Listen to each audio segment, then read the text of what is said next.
lesson comes this morning from 2 Kings, the 2nd chapter, 8, the 2 Kings 6, 8 through 17.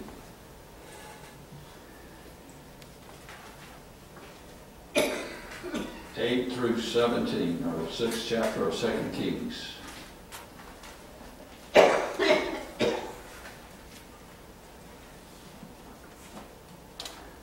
Now the king of Aram was warring against Israel, and he counseled with his servants, saying, in such and such a place shall we be my camp.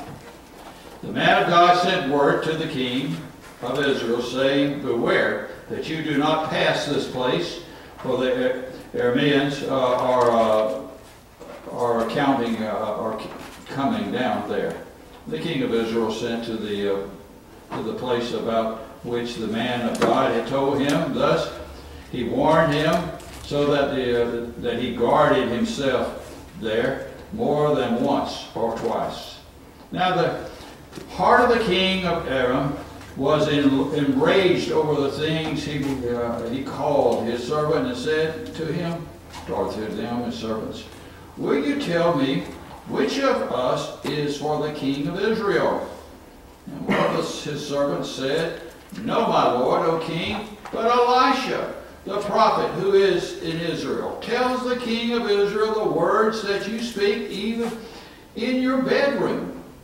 So he said, go and see where he is, that I may send and take him. And it was all told him, saying, behold, he is in Dothan. He sent horses and chariots and great army there, and they came by night and surrounded the city. Now when the attendant of the man of God had risen early and gone out before, behold, an army with horses and chariots was circling the city. And his servant said to him, alas, my master, what shall we do? So he answered, do not fear, for those who are with us are more than those who are with them. And then Elisha prayed and said, O Lord, I pray, open his eyes, that he may see. And the Lord opened the servant's eyes, and he saw, and behold, the mountain was full of horses and chariots of fire all around Elisha. That is the end of the reading of God's Word. You have heard me say many, many times over the years that that the Bible is truly a tell-it-all book. What I mean by that is that it doesn't clean up a whole lot of things. When you look at Abraham and the life of Abraham, when Abraham was afraid that he might be killed by Pharaoh or one of the kings, what did he say? That he was not. He didn't want his to be killed, because he thought it would protect him a little bit. So when he told the king, he said, well, this is Sarah's my sister, not my wife. And to save his own skin. That's pretty low of one of the most important people in the Bible, isn't it? Abraham. And then there's David. And David took the census in Kings. And we read about him taking the census of the people. How many men especially. And which was a dangerous thing, because if it ever got out how many men you had, then you knew the strength of your army. And so that was not something you did. So the chronicler came along a little bit later. He said, I'm going to clean things up. I'm going to say that. So he did. And he said, David didn't do that. The devil made him do it. So there is a censoring process. We know what that is. In America, we talk about freedom of speech quite often. And it's the heart of our government, our society. But there are a lot of things that are censored, whether we like it or not. If you say the wrong thing about a person, you can lose your job nowadays. You see it all around. Hulk Hogan just was released. If you know, because he said something improper. Stephen Bates writes in his book, If No News, Send Rumors. That's an interesting book. he gives some examples of censors, of things that are censored. The Los Angeles Times borrows the word smog from its real estate section because they forbid the word, they don't want to say, they want to say it's clear skies. No fog, no smog is forbidden. Because why? People are going to look at it and say, I don't want to go there. When in the Sacramento Bee, back in the 60s, they could not say it's hot in the paper. They could say it's unseasonably warm because it might make industry or people not move there. And newspapers were urged not to put in the paper that don't send flowers to a funeral. Because it would, that would be like boycotting, don't buy grapes. So they said, we can't do that.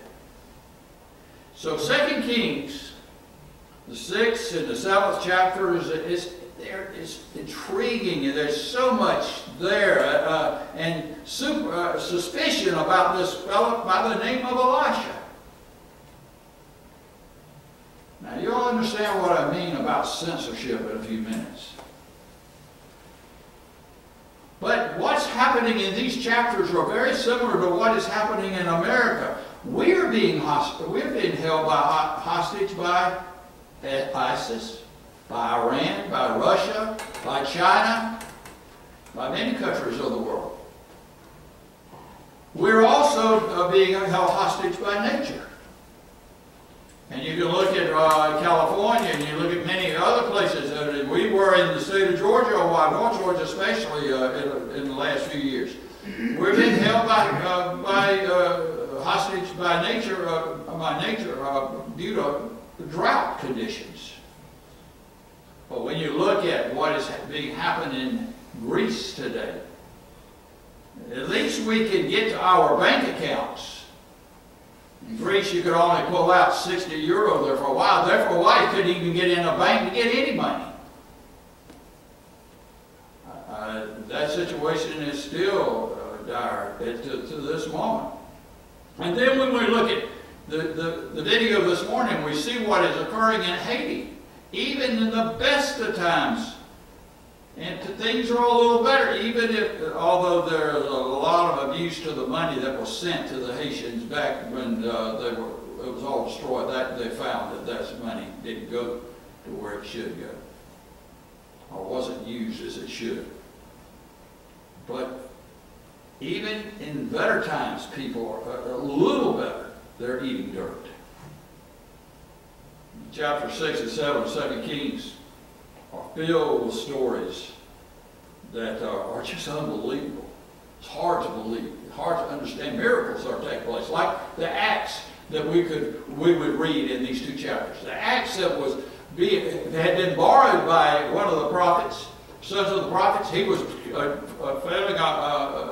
cutting a tree down, and what happens? The axe head goes into the water, and the water. He said, oh, it was a borrowed axe, so he's upset about losing the axe. And the axe head. And Elisha throws a stick into the water, and the axe head floats to the top of the water. Now, that, along with the blinding of the Syrian army by Elisha, praying that their eyes may be blinded to that, those are things that are hard to comprehend. But I want to tell you, there are some things in these two chapters that are true today. I may not understand all the miracles, but I can tell you one thing. I can understand what these chapters are. They didn't clean up things. The servant Elisha came to him one day and said, he looked up, and as we read this morning, he looked up into the mountains, and he saw that the Syrian army had surrounded Elisha, Dothan, or down in that area of the Jordan, had surrounded them. And he came to Elisha and said, what are we to do? And Elisha said, look at the mountains. the servant looked at the mountains, he saw horses and he saw chariots of fire. They were all surrounding Elisha. And then Elisha said something that is one of the great verses of all that you will ever read in the Bible. Fear not, for they that be with us are more than they that be with them. In reality, when things get tough, our vision, we start suffering from tunnel vision. We can't see the beyond the crisis itself. We cannot see the many resources that God has provided for us. This is what happens when we get depressed.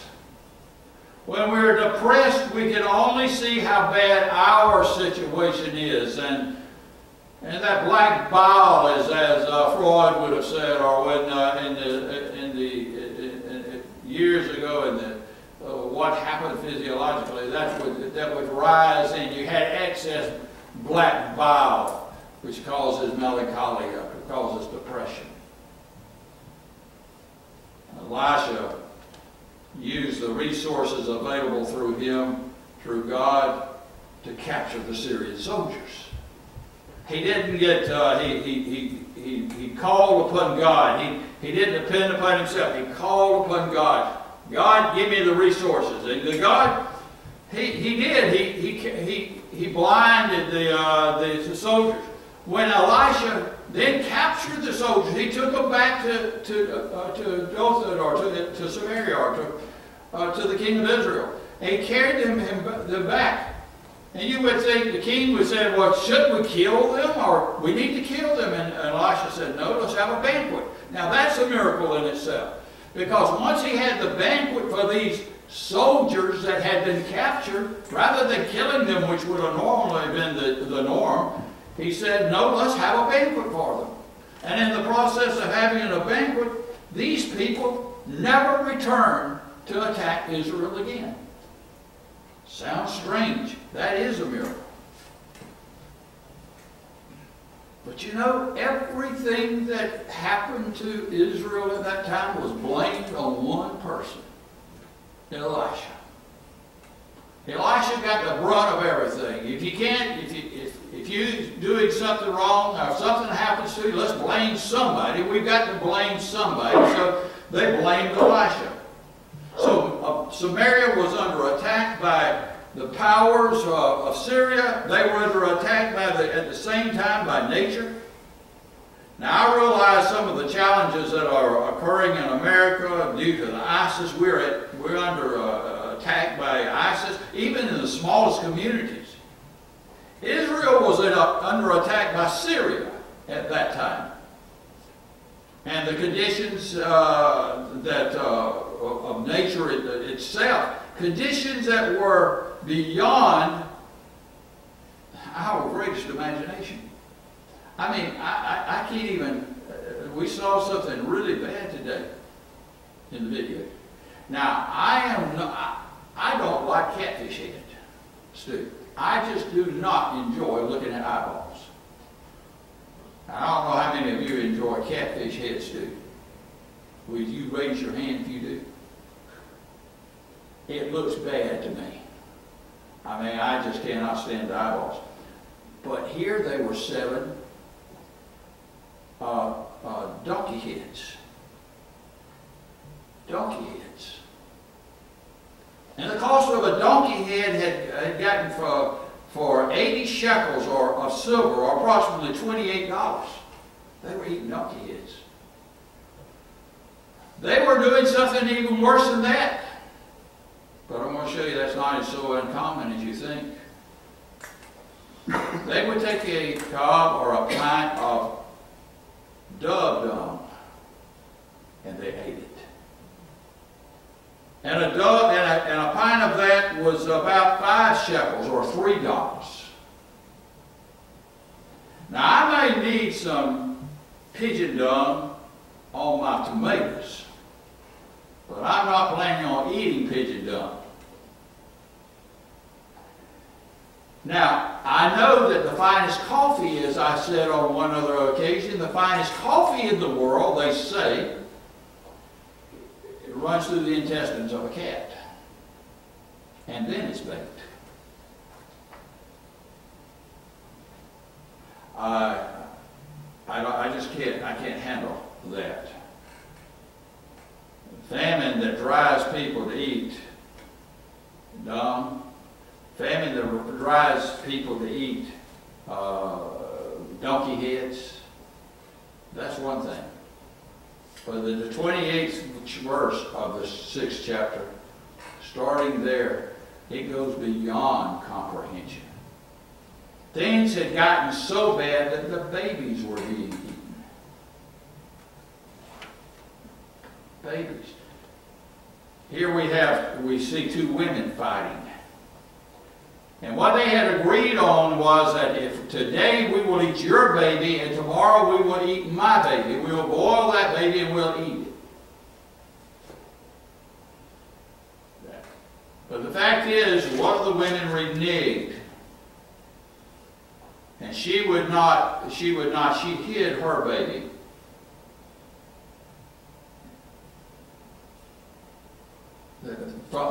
She reneged on that agreement. Now, that sounds odd, but we read in the English famine in 1316 that men were eating their children. They were eating dogs, they were eating mice, and they were eating pigeons down. The gravity of the situation was not realized by the king, because he stayed in his ivory palace. The only time that he realized what was happening was one day he was out walking along the wall and he saw these two women fighting. And he said, "What is wrong? What has happened?" And one of them says, "Well," he started talking about the agreement, what had happened to their children.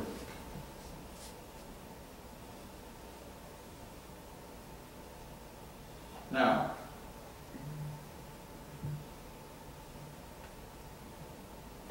he did not know the pain. He did not even realize the pain that was going on with the people. And you know, as Christians, that hits close to home. Because literally we avoid knowing what's going on in our community. We avoid the suffering. We run away from it. We hide. We get as far away from it as we possibly can, as the king of Israel did. He did not know that people were eating babies. He did not even realize that people were eating dung and camels, because he was in his ivory tower. He was away from everything. He was insulated. He censored. We censor our lives. What do? We avoid going into certain communities in this town. We avoid riding down certain streets. We do it in the name of which we're doing it for safety. But we don't want to see any suffering. So we avoid it. So we come to church every Sunday, Sunday after Sunday after Sunday, but we take the route home that bypasses any suffering if we could possibly do it. We even go to work daily. We take the route that if it's even a little longer, that we're not going to have to go through or see any type of suffering. And we are going to blame it, all the suffering, on somebody. It's the government, it's this or it's that. It's like they did. They were blaming it on Elisha.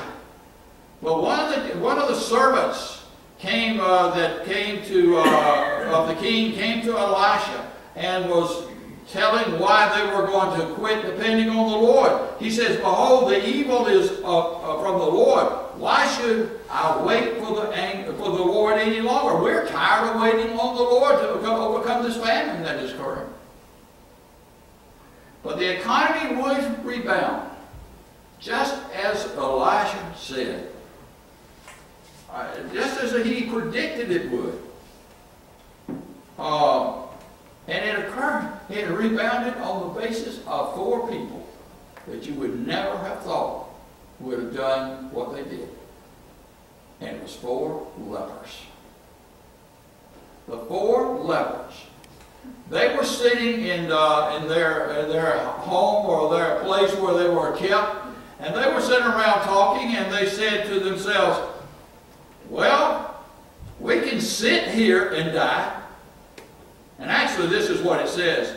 Now, therefore, come and let us go over to the camp of the Arameans, and that if they spare us, we shall live, and if they kill us, we shall die. We're going to die anyway, so let's go over there and hope the Syrian army will give us at least have some pity on us and give us some food. Because if we go over there, they may kill us. If we stay here, we're going to die. So what's the difference? We're going to die. When they got to the camp, what did they find? They found everybody had left the camp. They had left their tents, they had left their food, they had left their money, they had left their weapons. They had escaped and run because they had heard a noise. They had heard that the Hittites or the Egyptian king had been hired by Israel to fight them. And so the moment they heard the slightest noise or they were suspicious that something bad was fixing to happen, they just threw everything down and ran back to Syria as hard as they could get. The lepers come in, they find all this food, and they just happened up on it. There's all this food, there's tents, there's weapons, there's everything. So they ate and drank all they could, and they hid all the money that they could, and then they came to this conclusion. And this is what they said to each other. We're not doing right. Now here's 4 people that were hated. Well, people were afraid of them. We are not doing right. This day is a day of good news, but we are keeping silent. If we wait until morning light, punishment will overtake us. Now therefore, come, let us go and tell the king's household. And these words, there's a profound truth. In no department of life can we receive a great gift unless we share. And if we don't share, their crisis will come. We will experience crisis. To change the world, we must go into the enemy camp. And to change the world, we can't just skirt all the world. We've got to go through it sometimes. Sometimes it may mean life, it may mean death, it may be something, but we've got to quit skirting everything.